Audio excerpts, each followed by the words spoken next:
नमस्कार, स्वागत है आप सभी का हमारे इस खास कार्यक्रम सत्संग संदेश में। मैं हूं आपके साथ नेहा सर्वेश शुक्ला।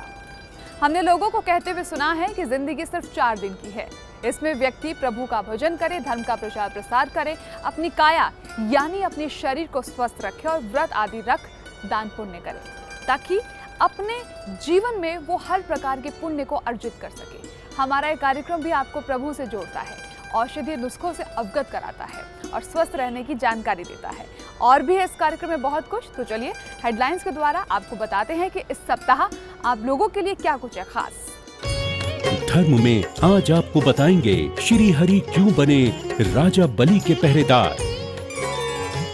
आचार्य बाल कृष्ण जी बताएंगे आलू के गुणों के बारे में।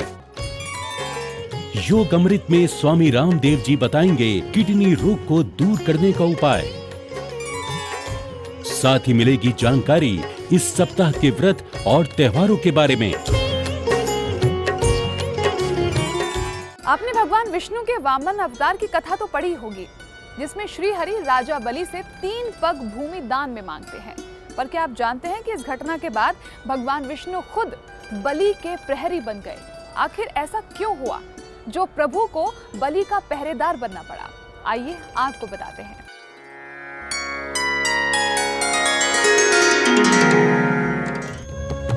भगवान विष्णु ने वामन अवतार में जन्म लेकर राजा बलि से 3 पग भूमि मांगी। भगवान ने एक पग में भूमंडल नाप लिया और दूसरे में स्वर्ग। तब उन्होंने तीसरे पग के लिए बलि से पूछा कि तीसरा पग कहाँ रखूं? बलि ने मुस्कुराकर कहा, प्रभु अब तो मेरा सिर ही बचा है। इस प्रकार विष्णु ने उसके सिर पर अपना तीसरा पैर रख दिया। उसकी भक्ति से प्रसन्न होकर विष्णु ने राजा बलि को रसातल से कलयुग के अंत तक पाताल का राजा बने रहने का वरदान दे दिया। इसके बाद बलि ने कहा कि भगवान, यदि आप मुझे पाताल लोक का राजा बना ही रहे हैं तो मुझे वरदान दीजिए कि मेरा साम्राज्य शत्रुओं के प्रपंचों से बचा रहे और आप सदैव मेरे साथ रहें।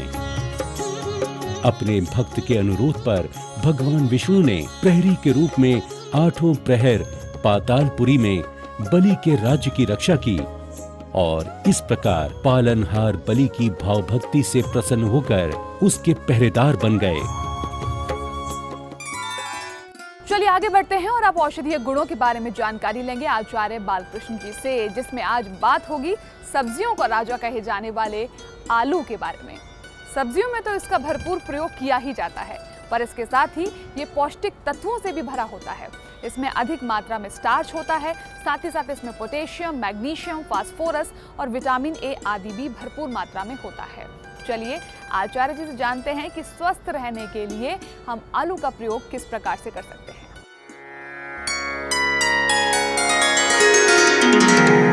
बहुत सारी औषधियों के विषय में हमने आपको बताया और आज हम आपको बताने जा रहे हैं।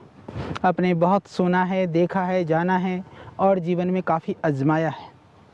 इसके परिचय के विषय में, हालांकि इसका जो पौधा है इसको देख करके आप बेशक इसको पहचान ना पाए, परंतु जब आप इसके कंद को देख लेंगे तो निश्चित रूप से आप इसको पहचान जाएंगे।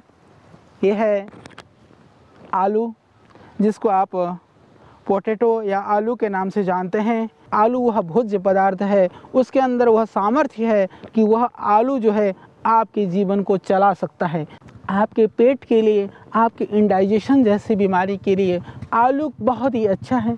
आलू को आप कोयले में भून लें, उस आलू को, उसके छिलके को हटा करके उसको आप थोड़ा सा नमक डाल दें, थोड़ा सा नींबू डाल करके आप उसका सेवन करिए। वह आलू अत्यंत आपको स्वादिष्ट भी लगेगा, वो रुचिकर भी होगा और वो आपके लिए, आपके पेट के लिए, आपके इंडाइजेशन जैसी बीमारी के लिए वह लाभ करेगा। फिर वह आपकी पौष्टिकता को बढ़ाएगा, आपकी शक्ति को भी बढ़ाएगा। आलू ताकत भी देगा। ज़्यादा आलू खाएंगे तो ज़्यादा आप आलस्य को पाएंगे, कम आलू खाएंगे आप देह में स्फूर्ति पाएंगे।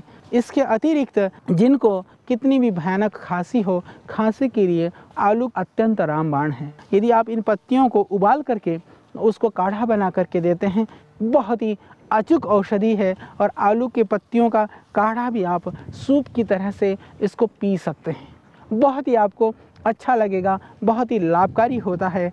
इसके अतिरिक्त जिनको बहुत ज़्यादा खुजली हो, एक्जिमा हो, इन आलू के पत्तियों को पीस करके उसके रस को बार बार उसमें लगाते हैं तो उसको लगाने से एक्जिमा और दाद में इससे लाभ होता है। तो आलू को तलिए नहीं, आलू को भूनिए नहीं, आलू में विविध तरह के मिर्च मसाले और दूसरी चीज़ों से आप आलू को बचाएं और आलू को आलू ही रहने दें। आलू को किसी भी तरह से आप पॉइजन ना बनने दें। कटी हुई जगह पर आलू लगाइए, सूजन में आलू के पत्ते को उबाल करके सिकाई करिए, आप उसके पोल्टिस को बांधिए और ये पिंपल्स और झाइयाँ हैं, आलू को काट करके आप लगाइए चेहरे पर, उससे भी फ़र्क पड़ेगा। तो यह आलू इन सब कार्यों के लिए बहुत ही लाभकारी है। अब योग अमृत में आपको जानकारी देंगे स्वामी रामदेव जी, जिसमें आज हम बात करेंगे किडनी के बारे में। आजकल किडनी की परेशानी आम सी हो गई है, कई डायलिसिस सेंटर भी खुल गए हैं, पर क्या कभी सोचा है कि किडनी को लेकर ये हॉस्पिटल्स और सेंटर खुलने की नौबत क्यों आई? क्यों ना हम पहले से ही इसका बचाव करें, क्योंकि किडनी हमारे शरीर का एक महत्वपूर्ण अंग है। आइए चलते हैं स्वामी जी के पास, जो हमें बताएंगे किडनी रोग से बचने के उपाय।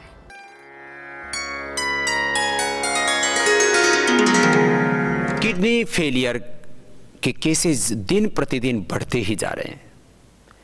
किडनी को संस्कृत में वृक्क बोलते हैं। वृक्क दोष बहुत तेजी से बढ़ रहे हैं, लेकिन हम मैक्सिमम लोगों को किडनी ट्रांसप्लांट से बचा लेते हैं। एक तो प्राणायाम करवाते हैं, प्राणायाम करते ही एकदम से क्रिएटिनिन लेवल कंट्रोल आ जाता है, आपकी जो है निष्क्रिय हुए किडनी की जो कोशिकाएं हैं, सेल्स हैं, वो सक्रिय हो जाते हैं। कपाल भाती प्राणायाम ये 5-10 मिनट से शुरू करके आधा घंटे तक करवा देते हैं। अनुलोम विलोम प्राणायाम ये भी आधा घंटा करवा देते हैं। बाकी 8 प्राणायामों का पूरा जो पैकेज है उसको करवाते हैं। सबसे छोटे उंगली के टॉप पर दबाते हैं और हथेली के बीच में दबाते हैं। जिनको ये किडनी फेलियर की प्रॉब्लम होती है उनका बीपी भी बढ़ जाता है, उनको फिर ये जो है रिंग फिंगर के टॉप पर भी दबाना चाहिए, ये भी बड़ा उसमें लाभप्रद होता है।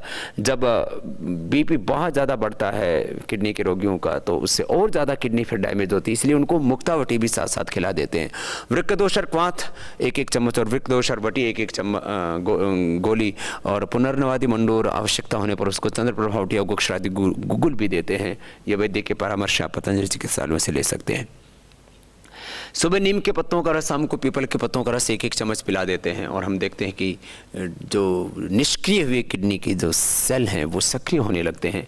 क्रिएटिनिन लेवल एकदम नॉर्मल आने लगता है। जिनका 14 पॉइंट तक पहुंच गया था उनको हमने ठीक किया, और यूरिया जो 40 से नीचे होना चाहिए, जिनका 100, 150, 200 तक पहुँच गया था उनको भी हमने नॉर्मल किया है। प्राणायाम नियमित रूप से करा करके और आयुर्वेद की औषधियाँ दे करके इसमें प्रोटीन डाइट को थोड़ा कम कर देते हैं, नमक को तुरंत बंद कर देते हैं, नमक बंद करवा देते हैं, प्रोटीन डाइट कम करा देते हैं, दालें भी बंद करवा देते हैं। और हम देखते हैं उसका फिर जैसे ही वो इलाज शुरू करता है मैक्सिमम लोगों को हम किडनी ट्रांसप्लांट से बचा लेते हैं। चलिए, योग और आयुर्वेद की जानकारी लेने के बाद अब बारी आती है आपको इस सप्ताह के व्रत और त्योहारों से अवगत कराने की, ताकि आपको भी पता चले कि इस सप्ताह कौन से व्रत और त्योहार है, ताकि आप प्रभु भक्ति से जुड़ सकें।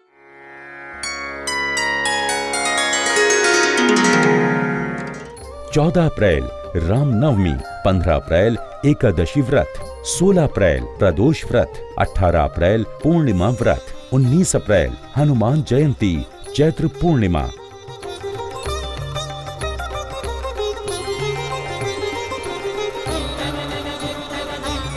तो चलिए, व्रत और त्योहारों की जानकारी लेने के साथ ही बारी आ गई है इस कार्यक्रम को विराम देने की। आज के लिए इस कार्यक्रम में सिर्फ इतना ही। अगले सप्ताह हमारी आपकी मुलाकात होगी फिर से, लेकिन आपके पास जो सवाल हैं वो आप हम तक पहुंचा सकते हैं info@sanskar group.in के द्वारा। तब तक के लिए हमें दीजिए इजाजत। नमस्कार।